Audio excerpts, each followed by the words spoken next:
Cảm đại à. Cảm đại chứ à. Lịch mơ. Cái bà ấy mấy con mơ bây giờ phải về sạch chẳng hạn phải về chứ nhỉ.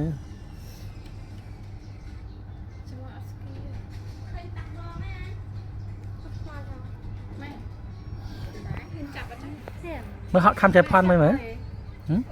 Hai chạy phan mới mà. Hai chạy phan mới á. Chạy phan à, xong khăm mới à, thà mới.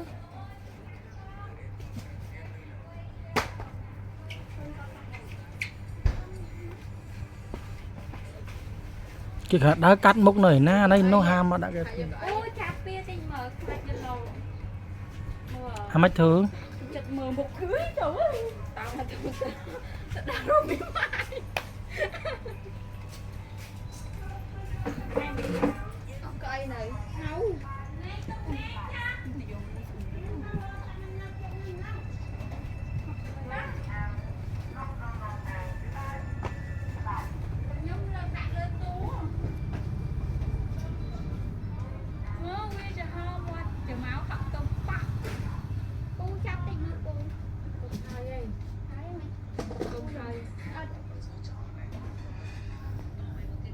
Mới khám đây là thu mới mới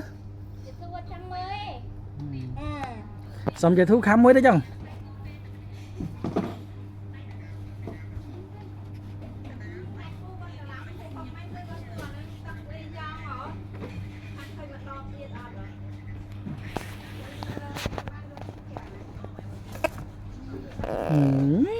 khám đây